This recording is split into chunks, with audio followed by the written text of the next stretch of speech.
Hey guys. So if you will please, we are going to just very quickly cover the worksheet that your sub should have passed out for you today. So Dr. Betts, if you have not already, go ahead and pass out just this quick little worksheet on sum of a sequence. If you need to pause the video, that's no problem. So basically, if you remember from Friday, okay, a sequence is basically just a pattern of numbers. Okay, and then a series is when you add all of those numbers in that series up. So there are two ways to do these. The first one is just to do it by hand, especially if it's a small number. So here's what you would do. This right here is going to be the function rule. And we already talked about that on Friday. This is the number that you are going to start plugging in.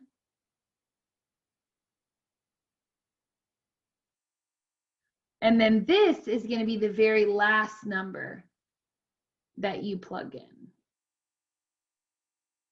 Okay? And then what you're going to do is you're going to find the entire sequence. And then to turn it into a series, you're going to add them all up. That's what this symbol right here means. Okay, sum. Okay, that is the Greek symbol, okay, sigma, which means to add up, okay? So that means to take the sum. So take a look at letter A. It says we want the summation or the sum. This is my function rule, 2i minus 1. I is going to start at 1 and then go to 6. So that means that I'm going to do 1 plus 2 plus 3, 4, 5, 6. And then in order for me to find my numbers, I'm literally just going to take turns plugging in the numbers from 1 to 6. So if I start with 1, I'm going to have 2 times 1 minus 1. 2 times 1 is 2. 2 minus 1 is 1. Then I'm going to plug in 2. 2 times 2 minus 1. Well, that's 4. 4 minus 1 is 3. Then I'm going to go to 3. 2 times 3 minus 1, that's 6. 6 minus 1 is 5. Go to 4. 2 times 4 minus 1. 2 times 4 is 8. 8 minus 1 is 7. Okay, then I'm going to go to, let's see, 1, 2, 3, 4. Next one would be 2 times 5. 2 times 5 minus 1 is 10 minus 1, which is 9. Next one is 2 times 6. 2 times 6 minus 1 is 12 minus 1, which is 11. And then you would literally just take that list and add them up. So you would do 1 plus 3 plus 5 plus 7 plus 9 plus 11. Boom, you're done. Now, let's say that your list is extremely unreasonable in how long it is. Okay, I know it's not, but just pretend. 6 isn't really that bad. There is a way for you to do this on the calculator. So if you go into alpha, which is this green button right here, and then window, see this little symbol? That's the one we just talked about. That means summation, so I'm going to choose it. And then I'm going to say, okay, I want x to go from 1 until 6. And then I'm going to plug in 2x minus 1. Okay, it will do all the math for you and get you the exact same answer. Okay, so if you want to do it the long way, fine. Especially if it's pretty short, it's not really that bad. Okay, but if you would like to type it into your calculator, that's how you do it. So one more time, we hit alpha window.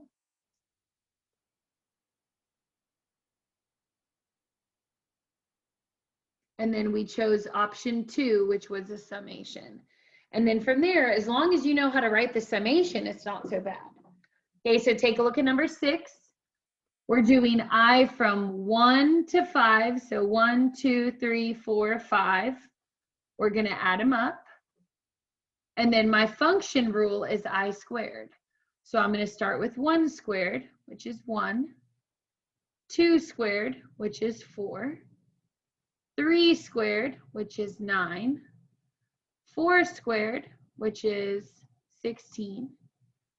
and then 5 squared, which is 25. Now, the top number tells me when I need to stop. That's the last number I'm going to plug in. So then I'm going to do 1 plus 4 plus 9 plus 16 plus 25. And then I'm going to take all those numbers, add them up. Obviously, you still have that shortcut available, okay, but we'll do that second just to check our work. So it's going to be 1 plus 4 plus 9 plus 16 plus 25. 1 plus 4 plus 9 plus 16 plus 25 is 55. Shortcut would be alpha window, go down to the little summation symbol. And then I'm going to start at x equals 1. Oh, hang on. I'm going to start at x equals 1. I'm going to go until 5. And then remember, I don't have an I button, but I have an X button, and it's the same thing. So it really doesn't matter which way you do it. You're still going to get 55 either way. You get it? Okay. So if you want to do the last one, I'm just going to do it in the calculator here. But you would do alpha window, the summation symbol. Okay, then you would start with this time x equals 0. You would go until 4, and then your equation is going to be 3 up to the x, just like that. Okay, so as long as you know how to type these in, you don't even actually really have to set them up. Okay, so that last one would be 121. Now, if you wanted to go through and figure out each of the 4 terms, that's totally fine. But it would have been plug in 0 plus 1, 2, 3, and then 4. So you would have had a total of 5 numbers to find, and then you would have added them up. Okay. All right, so we're going to make a little bit of a transition here. We're going to switch over to your exam review. So your exam review was done in 3 parts. So the first part of the exam review, and they're each separated out to be different. So I think I'm already in the first one. Yeah, you want to go into semester exam review part 1. Okay, we're just going to run through a couple of these. I'm not going to do all of them. Let's go into this first arithmetic sequence. So it says a farmer is planting trees in rows. The number of trees in each row is decreasing by 6 trees each row. The first row has 80 trees. So if you do not remember, we talked about this, I guess it was Thursday, Friday. But basically whatever your last or whatever your nth term is, it's going to be the first term plus the difference between each term and then n minus 1. Then remember, we also talked about the reason for the n minus 1 is that the very first term, you haven't added whatever that difference is. So if they're telling me the terms in each row is decreasing by 6, that means that my difference is going to be a minus 6 n minus 1. And then my A1 is supposed to be the terms, the very first term, which would be the very first row, which it tells me here has 80. So I know that my A sub n, which is for any row that I want, is going to be 80 trees minus 6 trees per row times n minus 1. And then it says right here that I want to know, okay, well, what about the 7th row? Well, then all that I would have to do is take that equation, okay, plug it into my calculator, which I'm going to do right here. Okay, hopefully you can kind of see it still, even though it's scribbled all over. So it would be 80 minus 6, and then my 7 is what I'm plugging in minus 1. Because it said I wanted, I think, the 7th row. That's right, let me double check. Yeah, we want the 7th row. So then 7 minus 1 would give me 44 trees left over. Come look at your review, bam, 44 is right there. Okay. So one more time, the answer to the very first question here was 44. If you do not already have this equation written down, you're going to need it for several other questions. You might as well write it down now. Okay, remember that formula only works for an arithmetic sequence which is when you're adding or subtracting the same number each time. Okay, also all of these videos are available on the website. So if you go on to Google Classroom and check the posts that I made about this week, the website's on there, click on the pre-cal tab, and then all three of these videos are on there. Okay, let's go down to geometric sequence. So it says, what is the fourth term in a geometric sequence whose initial term is 729 and the common ratio is a third? So remember, your equation for this guy is going to be a sub n equals whatever the first term is multiplied by r to the n minus 1. So if my first term is 729, okay, my common ratio is a third. And then if I want the fourth term, I'm going to put a 4 minus 1 up there in my exponent. And then from there, I'm literally just going to take that information and then type it into my calculator. So I want 729 multiplied by 1/3 up to the power of 4 minus 1. Bam, answer is 27. So then if I come back over here to my thing, I see 27. Answer choice is given right there. Okay, remember this formula, it will be on your semester exam formula chart. Okay, but you have to know which one to use. So this is the formula that you would use if it's a multiplication or division. The other one that we just had up here is for addition or subtraction.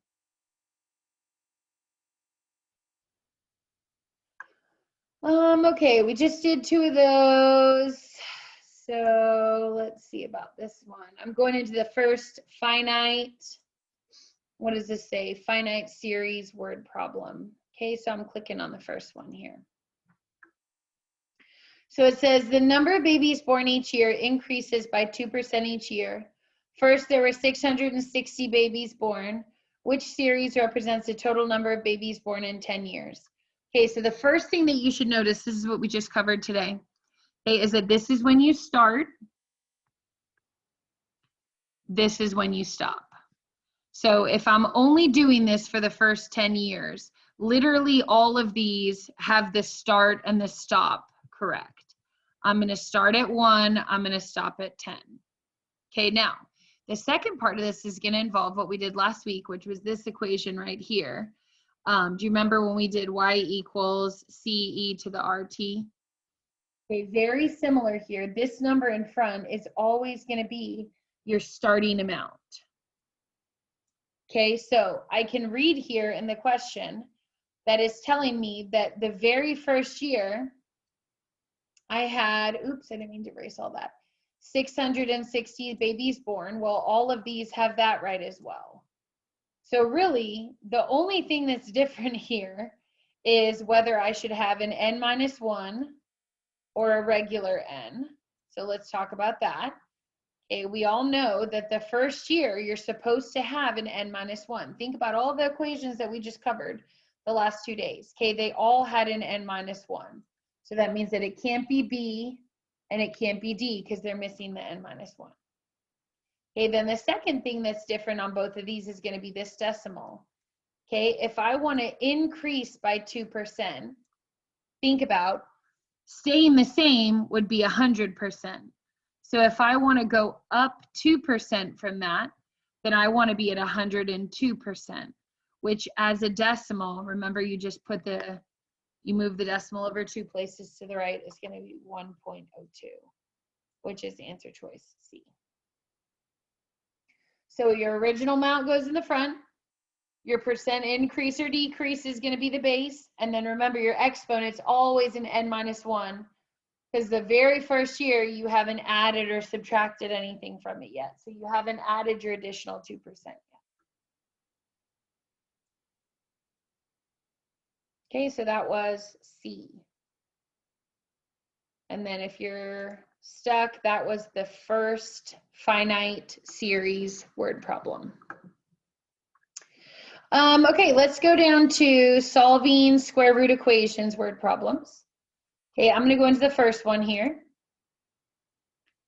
Okay, so it says TI found that the revenue produced by selling TI-83 calculators is a function of the unit price according to the equation, blah, blah, blah. Find the approximate unit price if the revenue is $96. Okay, so first thing I'm going to do is I know that R is revenue. So that means that I'm going to have 96 equals 16.2 P to the half. Now, we have talked enough about these fractions for you to hopefully remember, okay, that a 1/2 power is the same as a square root. So that means that this is really 16.2 square root P. Remember, that's the exact same thing. A 1/2 power, square root, same thing. So I'm going to divide by 16.2 on both sides. Cancel that guy out. So I'll have root P equals. Then I'm going to have to come over here to my calculator and I'm going to divide this side out. So if I do 96 divided by 16.2, 96 divided by 16.2, I get 5.925. 5.925.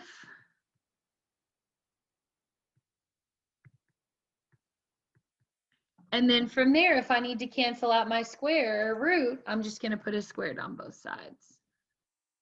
So then I'll go into my calculator, I'll square that out. Okay, now just think about here, 5.9 is really close to 6. So if 6 squared is 36, then 5.9 squared is probably really close to 35. I'm still going to type it in, okay, but probably we know that that's going to be the right answer. Okay.